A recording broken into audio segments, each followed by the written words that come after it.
श्री राम दोस्तों, जानिए राम जी की मृत्यु और उनकी अंगूठी की महिमा। एक दिन भगवान राम जान गए कि उनकी मृत्यु का समय हो गया है। वह जानते थे कि जो जन्म लेता है उसे मरना ही पड़ता है।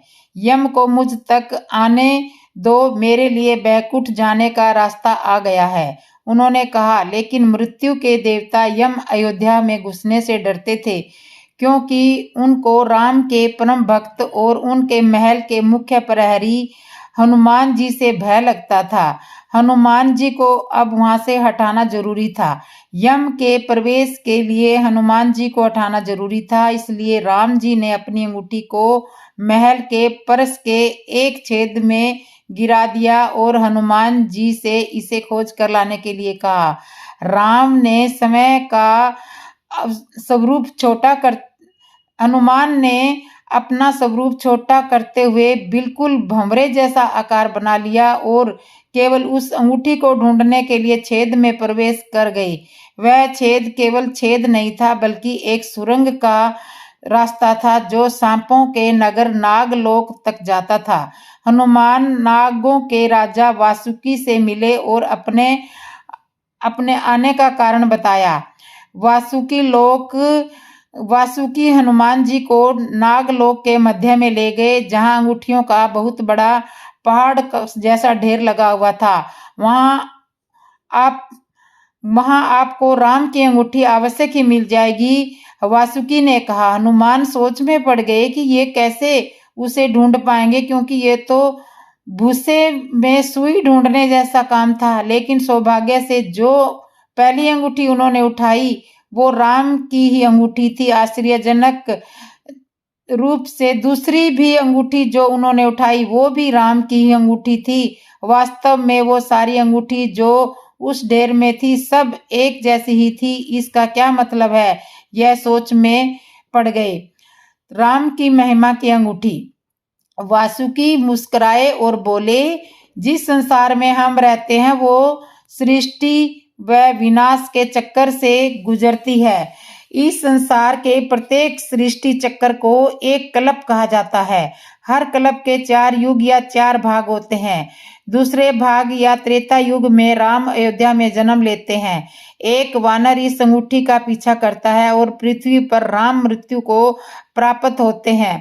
इसलिए वह सैकड़ों हजार कल्पों से चली आ रही अंगूठियों का ढेर है। सभी अंगूठियां वास्तविक है। अंगूठियां गिरती रही और इनका ढेर बड़ा होता रहा। भविष्य के रामों की अंगूठियों के भी यहाँ काफी जगह है। हनुमान जान गए कि उनका नागलोक में प्रवेश और अंगूठियों के पर्वत से साक्षात कोई आकस्मिक घटना नहीं है। यह राम का उनको समझाने का मार्ग था कि मृत्यु को आने से रोका नहीं जा सकेगा। राम मृत्यु को प्राप्त होंगे, संसार समाप्त होगा, लेकिन हमेशा की तरह नहीं। संसार पुण्य बनता है और राम भी पुण्य जन्म लेते हैं। तो इस तरह से राम की अंगूठी की महिमा मैंने आपको सुनाई। श्री रामचंद्र जी ने हनुमान जी को भरत जैसा प्यारा सम्मान भाई कहा है, लक्ष्मण जी जैसा क्यों नहीं कहा। यह विशुद्ध रूप से मेरे विचार हैं, कोई टकराव की आवश्यकता नहीं है। पुराणिक कथा के अनुसार राजा दशरथ को यज्ञ के प्रसाद के रूप में फल या खीर दी गई थी, जिसे बेटा पैदा करने के लिए रानियों द्वारा खाया जाना था। राजा ने सभी 3 रानियों को 3 भाग बनाकर वितरित किया। 3 कौशल्या, सुमित्रा और कैकेयी ने प्रसाद हाथ में लिया, लेकिन रानियों द्वारा खाने से पहले एक चील ने सुमित्रा का हिस्सा छीन लिया और वह उड़ गई। चील प्रसाद के उस हिस्से को अंजनी के निकट ले गई। प्रसाद का भाग सुमित्रा के पास नहीं रहा, इसलिए कौशल्या और कैकेयी ने उनके अपने हिस्से का आधा हिस्सा सुमित्रा को दे दिया। अब कौशल्या और कैकेयी ने राम और भरत को जन्म दिया। सुमित्रा ने 2 पुत्रों लक्ष्मण और शत्रुघ्न को जन्म दिया। लक्ष्मण का झुकाव राम कौशल्या के पुत्र की ओर अधिक था। शत्रुघ्न का झुकाव भरत कैकेयी के पुत्र की ओर अधिक था। प्रसाद का तीसरा भाग अंजनी के पास पहुंचा। उसने इसे खा लिया और राम जन्म के 6 दिन बाद हनुमान जी ने जन्म लिया। रामनवमी के 6 दिन बाद पूर्णिमा को होती है हनुमान जयंती। प्रसाद के मूल भागों को कौशल्या के कई और अंजनी ने खाया था, इसलिए राम, भरत और हनुमान समान भाई थे। जबकि सुमित्रा ने मूल भाग के विभाजित भाग को खाया था, इसलिए लक्ष्मण और शत्रुघ्न उनके बराबर नहीं थे। यह विशुद्ध रूप से मेरे विचार हैं, कोई अटकलाव नहीं है। राम जी के जाने के बाद हनुमान जी कहाँ गायब हो गए? कुछ लोग कहते हैं कि हनुमान जी पाताल में जा पहुंचे, ये जानने के लिए कि कई बार लोगों ने कोशिश की लेकिन नतीजा नहीं निकला। दरअसल रामायण के बाद महाभारत में ही 2 बार हनुमान जी के होने की बात की गई है। पहली बार जब भीम जंगल में थे तो रास्ते में उन्हें एक बुजुर्ग वानर मिला। भीम ने उसे अपने रास्ते से हटाने को कहा, लेकिन उस वानर ने कहा कि तुम हटा दो, मुझ पर इतनी शक्ति नहीं रही। अब भीम ने अपनी पूरी शक्ति लगा दी पर उस वानर को हिला तक नहीं सके। तभी भीम समझ गया कि यह कोई साधारण वानर नहीं है। फिर भीम की मांग पर उस वानर ने अपना असली रूप दिखाया, वह हनुमान जी थे। तब भीम को बहुत ही आश्चर्य हुआ। भगवान हनुमान जी को देखते ही भीम की आंखें चौंधे आ गई। वो उन्हें देखते ही एकाटक बस देखते ही रह गए। उन्हें यकीन ही नहीं हो रहा था कि सच में ये हनुमान जी हैं। असल में भगवान हनुमान जी भीम की शक्ति का घमंड तोड़ने का सबक देने आए थे सबके। इसके बाद हनुमान जी अर्जुन के रथ पर उनका ध्वज बनकर पूरे महाभारत के युद्ध में उनकी रक्षा करते रहे। और जब अंत में हनुमान जी अपने असली रूप में आए और वहां से चले गए, उसके बाद कुछ क्षणों से अर्जुन का रथ युद्ध में राख बन गया। तब श्री कृष्ण ने अर्जुन को बताया कि वह हनुमान जी थे, जिनकी वजह से रथ युद्ध में नष्ट नहीं हुआ। अर्जुन को इस बात का यकीन ही नहीं हो रहा था। सिर्फ इतना ही नहीं, उसके बाद भी दुनिया में कई हिस्सों में कई बार लोगों ने हनुमान जी के होने की बात कही है। अफ्रीका से लेकर अमेरिका तक शक्तिशाली वानर होने की बातें की जाती है। 14वीं सदी में ऋषि माधवाचार्य ने भी हनुमान जी के साक्षात भेंट करने की बात कही है। वे 17वीं सदी में तुलसीदास जी ने भी माना था कि हनुमान जी ने ही उन्हें रामायण का हिंदी अनुवाद करने को कहा। इसके बाद और लोगों ने भी हनुमान जी को देखने और उनके होने का दावा किया था। इस तरह से आज भी लोग हनुमान जी के होने की बात करते हैं। लोगों का कहना है कि माता सीता ने उन्हें अमृत होने का वरदान दिया था। अगर आप भी सच्चे मन से भगवान हनुमान जी की आराधना करेंगे तो आपको सच में भगवान दिखाई देंगे। आपके अंत मन में भी भगवान दिखाई देंगे। प्रभु राम जी और हनुमान जी का मिलन कहाँ पे हुआ था? रावण द्वारा सीता जी का अपहरण करने के बाद एक और जहाँ सीता जी की खोज में राम वन वन भटक रहे थे, तो दूसरी ओर किष्किंधा के दो वानर राज भाइयों बाली और सुग्रीव के बीच युद्ध हुआ और सुग्रीव को भागकर यशमुख पर्वत की एक गुफा में छिपना पड़ा। इस क्षेत्र में ही एक अंजनी पर्वत पर हनुमान के पिता का भी राज था, जहां हनुमान जी रहते थे। यशमुख पर्वत वाल्मीकि रामायण में वर्णित वानरों की राजधानी किष्किंधा के निकट स्थित था।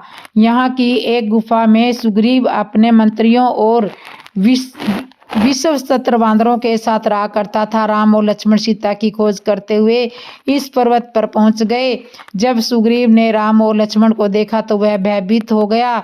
इतने बलशाली और तेजस्वी वान मनुष्य उसने कभी नहीं देखे थे। वह भागते हुए हनुमान जी के पास गया और कहने लगा कि हमारी जान को खतरा है। सुग्रीव को लग रहा था कि कहीं यह बाली के भेजे हुए दूत तो नहीं है।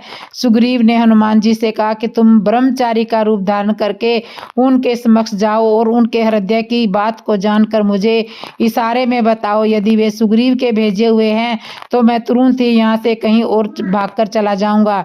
सुग्रीव की बातें सुनकर हनुमान जी ब्राह्मण का रूप धरकर वहां गए और मस्तक नवाकर निम्रता से राम और लक्ष्मण से पूछने लगे, हे वीर, सांवले और गोरे शरीर वाले आप कौन हो जो क्षत्रिय के रूप में वन में फिर रहे हो? हे स्वामी, कठोर भूमि पर कोमल चरणों से चलने वाले आप किस कारण भूमि में विचर रहे हो?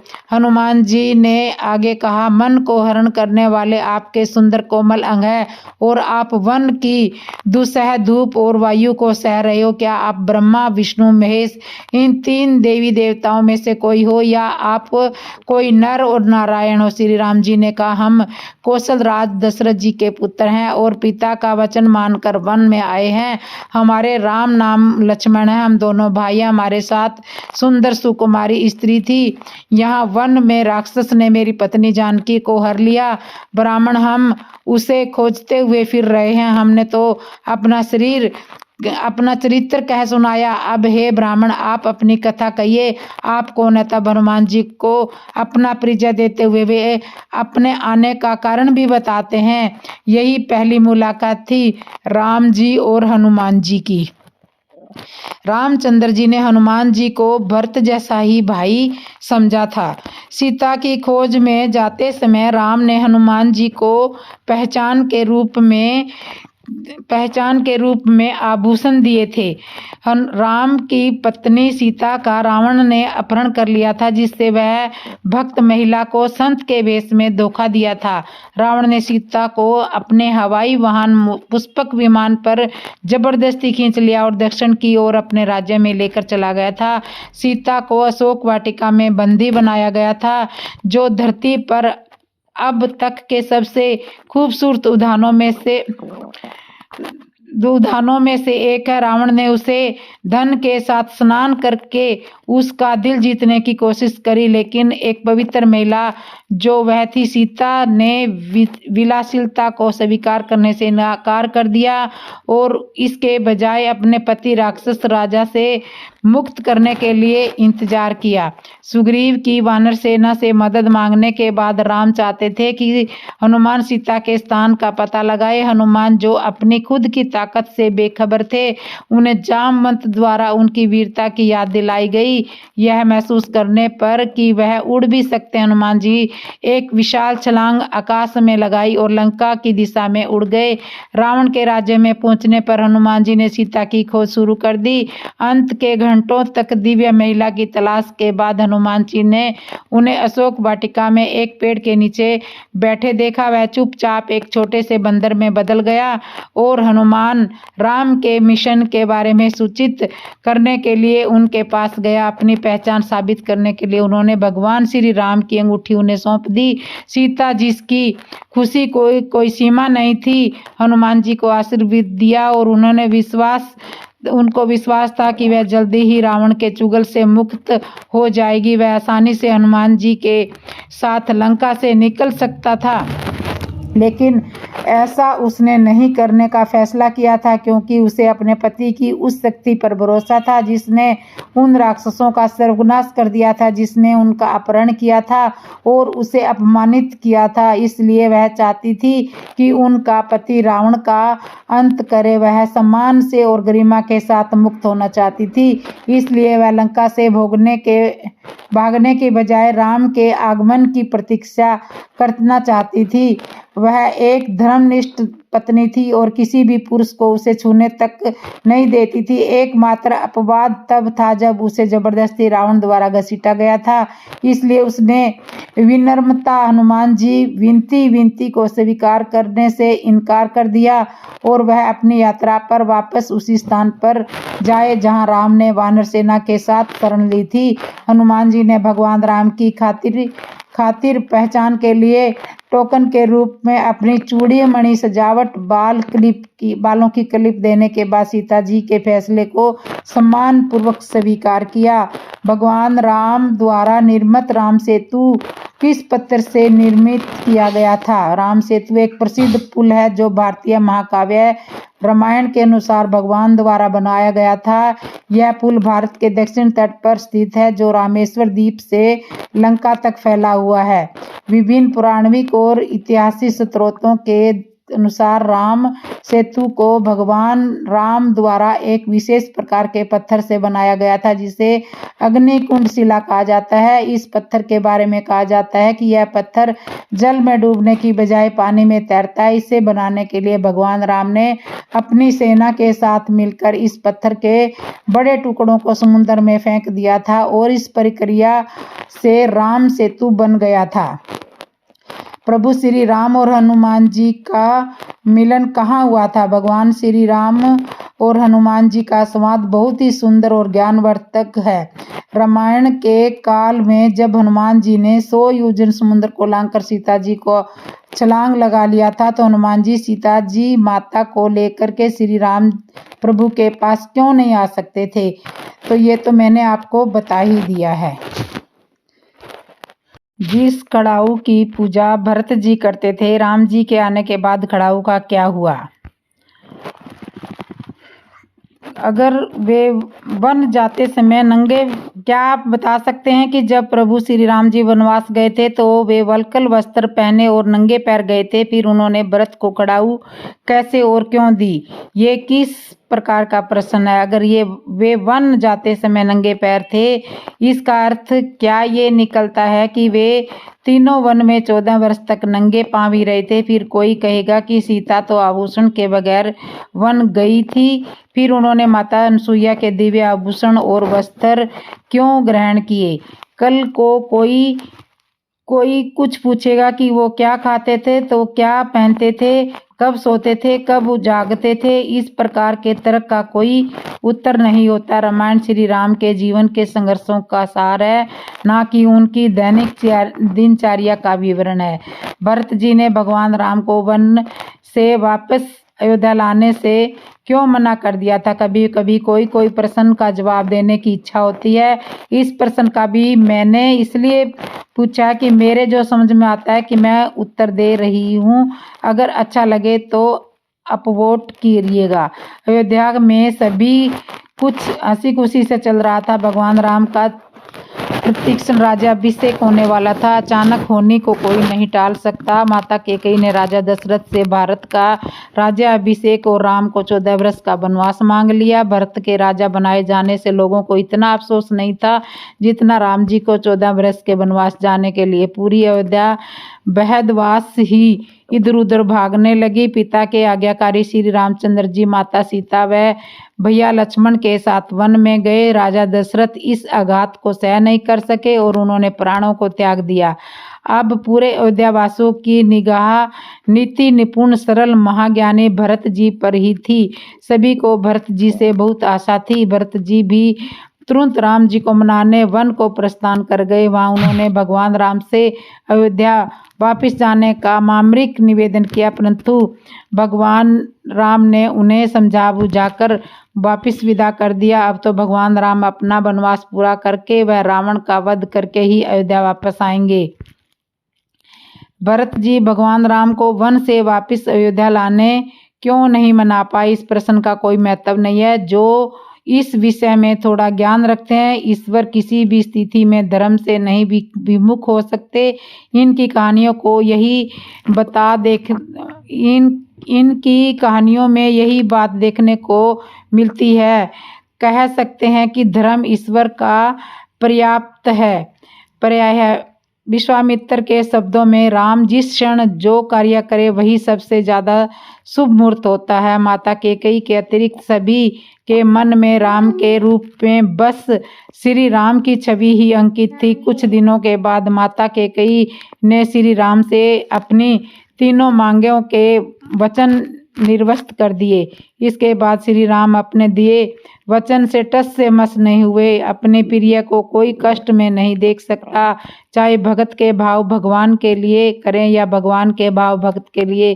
श्री राम समय से बिछड़े हुए लोगों को कष्ट में देखकर दुखी थे। भगवान सभी भावनाओं के रचयिता और प्रयोगकर्ता भी होते हैं।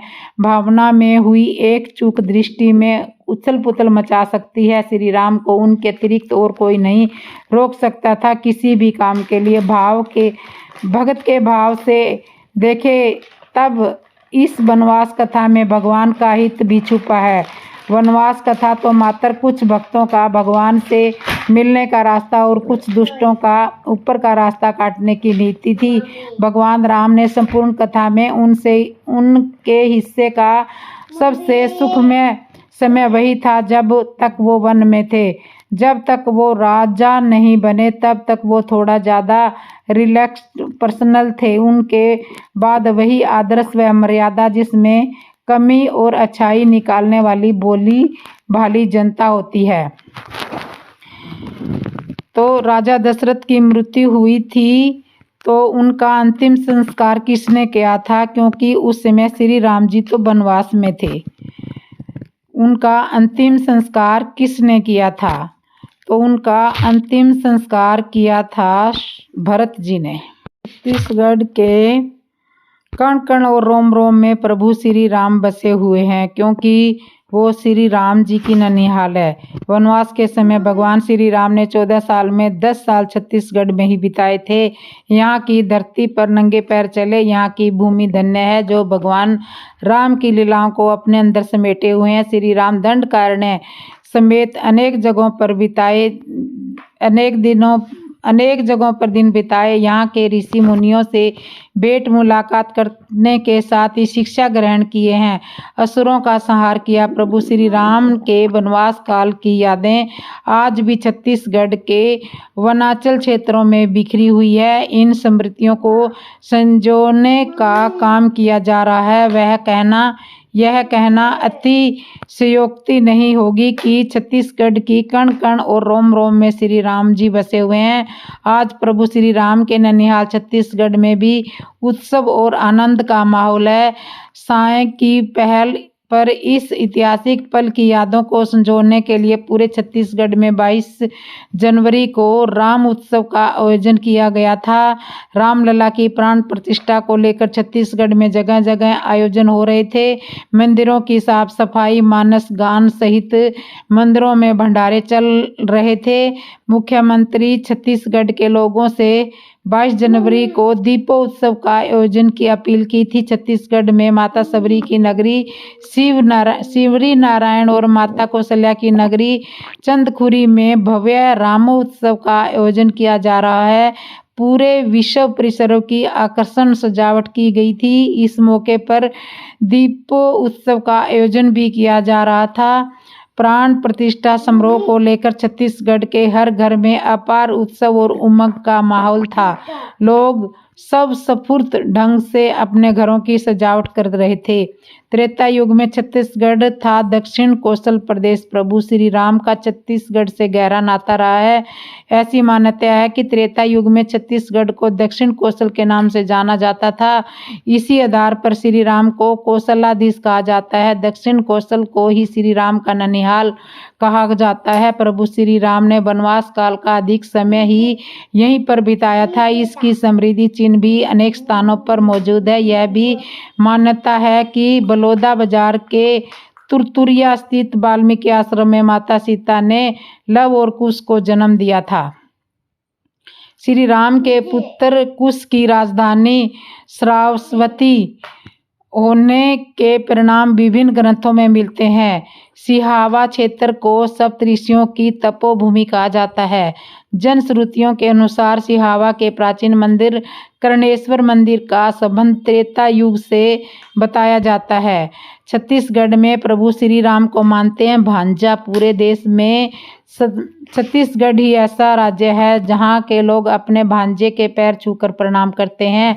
कहा जाता है कि दक्षिण कोसल हरि राम का ननिहाल होने के कारण उन्हें समुचे छत्तीसगढ़ का भांजा माना जाता है और यहाँ के लोग प्रभु श्री राम को श्रद्धापूर्वक प्रणाम करते हैं। इसी कारण यहाँ के लोग अपने भांजे को श्री राम का स्वरूप मानते हुए प्रणाम करते हैं और यह परिपाटी पूरे प्रदेश में है। बालकांड मानस के बालकांड, किष्किंधा कांड और अरण्य कांड में त्रेता युग में ऋषि मुनियों को सताने वाले उनके यज्ञ का ध्वंस करने वाले राक्षसी का वर्णन है। वनवास काल में ही इन्हीं राक्षसों का वध प्रभु श्री राम लक्ष्मण द्वारा किए जाने का उल्लेख है। तत्कालीन दंडक क्षेत्र में वर्तमान में बस्तर संभाग के अधिकतर जिलों में सम्मिलित है। श्री राम ने सबरी के भी झूठे बेर खाए थे। वनवास के दौरान माता सीता का अपहरण किए जाने के बाद उनकी खोज में प्रभु श्री राम और लक्ष्मण वन में यंत्र तंत्र भटकते रहे। इसी बीच उनकी भेंट सबरी माता से हुई, जिनके झूठे बेर प्रभु श्री राम ने ग्रहण किए। श्री नारायण मंदिर में स्थापित मंदिर में इसके अनेकों प्रमाण उपलब्ध है। मंदिर प्रांगण में एक प्रतीकालीन बरगद का पेड़ है, जिसके पत्ते आज भी दोना के आकार में मुड़े हुए हैं। ऐसी मान्यता है कि सबरी ने इसी पेड़ के पत्तों से दोना बनाकर प्रभु श्री राम को झूठे बेर परोसे थे।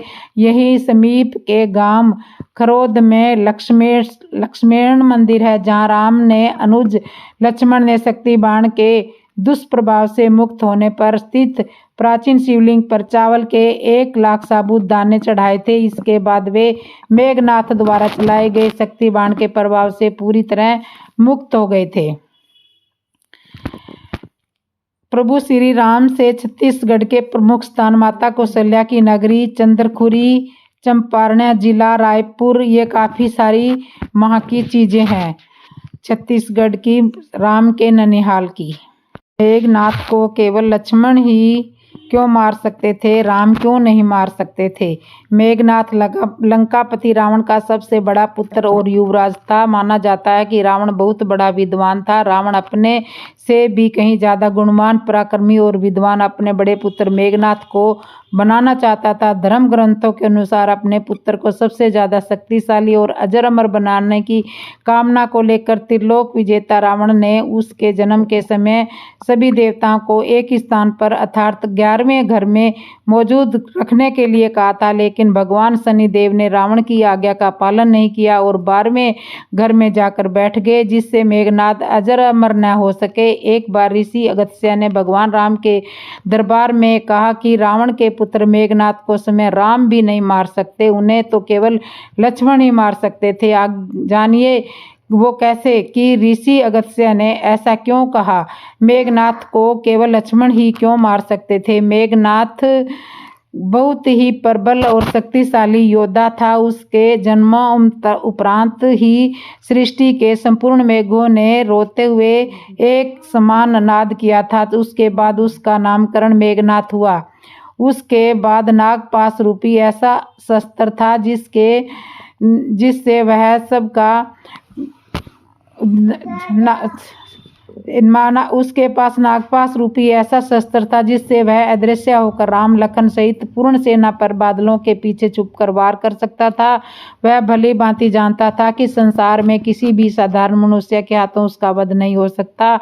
धर्म और अधर्म के बीच युद्ध की समाप्ति के उपरांत भगवान श्री राम के राज्याभिषेक में सम्मिलित अनेक तपस्वी ऋषि मुनि आदि भगवान राम से मिलने और आशीर्वाद देने वहां पर उपस्थित हुए। उस समय मुनि अगस्त्य ने प्रभु श्री राम से कहा, राम आपने रावण व कुंभकर्ण को तो मार दिया तो अति दुर्लभ था, लेकिन अभी विषाद संग्राम लक्ष्मण ने मेघनाथ से किया था। मेघनाथ का वध सबसे ज्यादा भीषण था। गुरु के वचनों को सुनकर प्रभु श्री राम अचंभित हो गए, क्योंकि वे मेघनाथ की प्रबलता व उसके वरदान से अनजान थे। तभी अगस्त्य मुनि उन्हें पूरी बात का विस्तार से बताते हुए कहते हैं कि मेघनाथ विश्व का एकमात्र ऐसा योद्धा था जिसके पास समस्त दिव्य अस्त्र वह महादेव का पाशुपात अस्त्र भी था। उससे वरदान प्राप्त था कि उसके रथ पर रहते हुए कोई उसे परास्त नहीं कर सकता था। इसी कारण उस समय संसार में केवल वही एक योद्धा जिसने अति महारथी होने का सत्र प्राप्त किया था। उसने समय भगवान रुद्र से युद्ध की शिक्षा प्राप्त की और समस्त शस्त्र प्राप्त किए। उसकी शिक्षा प्राप्त होते ही रुद्र ने समय ही कहा था कि उसे इस संसार में कोई पराजित नहीं कर सकता, किंतु उसका वध केवल लक्ष्मण के हाथों ही संभव हो सकता है। महर्षि के मुख वाणी से मेघनाथ का ऐसा वर्णन सुनकर भगवान राम विस्मित रह गए और बोले, लक्ष्मण निसंदेह महाप्रचंड योद्धा है और उसके पास भी विश्व के सारे दिव्य अस्त्र थे, किंतु उसे पशुपात अस्त्र का ज्ञान नहीं था, जिसका ज्ञान सिर्फ मेघनाथ को ही था। फिर भी लक्ष्मण किस प्रकार मेघनाद का वध कर सकता था, करने में सफल रहे। आप ऐसा क्यों कह रहे हो कि केवल लक्ष्मण ही उसका वध कर सकता था? इस पर अगस्त्य मुनि ने कहा, आपका कथन सत्य है। जितने दिव्यास्त्र मेघनाद के पास थे उतने ही लक्ष्मण के पास भी थे, किंतु लक्ष्मण को एक वरदान था। एक बार देवासुर संग्राम में रावण को इंद्र द्वारा बंदी बना लिया गया था। तब मेघनाद ने अपने पिता की रक्षा हेतु इंद्र को ही बंदी बना लिया और उन्हें लंका में ले जाया गया।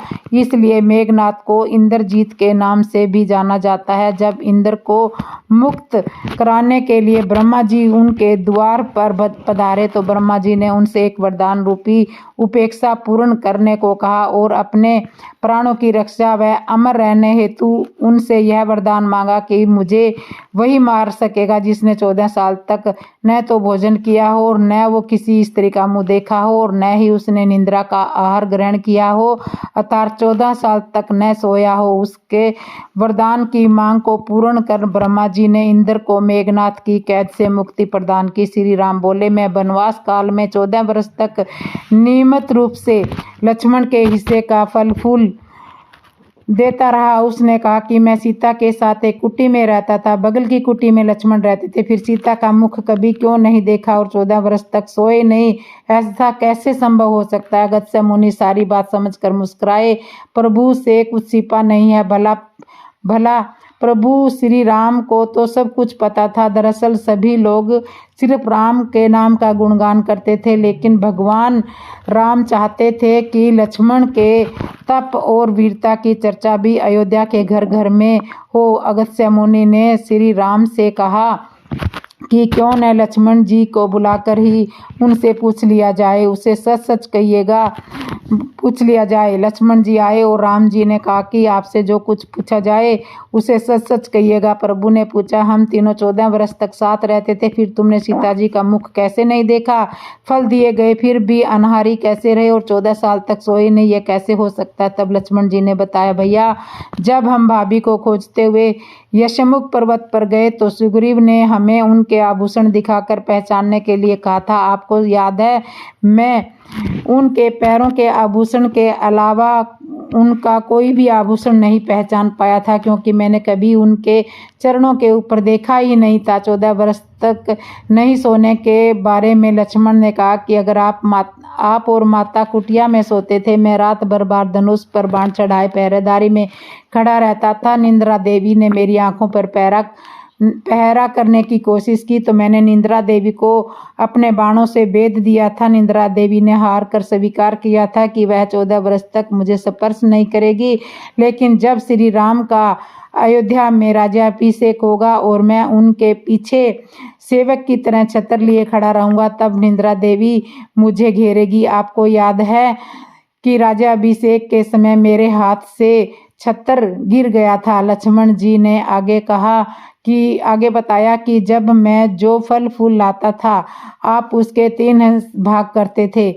एक भाग देकर आप मुझसे कहते थे कि लक्ष्मण फल रख लो। आपने कभी फल खाने के लिए नहीं कहा, फिर आपकी बिना आज्ञा के मैं फूल कैसे खाता? मैंने उन्हें संभाल कर रख दिया है। लक्ष्मण भगवान जी से कहते हैं कि मैंने गुरु विश्वामित्र से एक अतिरिक्त विद्या का ज्ञान लिया था, जिससे बिना अन्न ग्रहण किए भी व्यक्ति जीवित रह सकता है। उसी विद्या से मैंने भी अपनी भूख पर नियंत्रण किया और मेघनाद को मारा गया। यह सुनते ही प्रभु श्री राम फिर से भाव विभोर हो उठे और लक्ष्मण को गले से लगा लिया। इस तरह से मेघनाद को केवल लक्ष्मण ही मार सकते थे। तो दोस्तों, आपको ये कहानी कैसे लगी? अच्छी लगी हो तो कमेंट में बताना, और जिसने भी मेरे चैनल को सब्सक्राइब नहीं किया, सब्सक्राइब करना, लाइक करना, कमेंट करना और बेल आइकन बटन तो जरूर दबा लेना। बोलो जय श्री राम।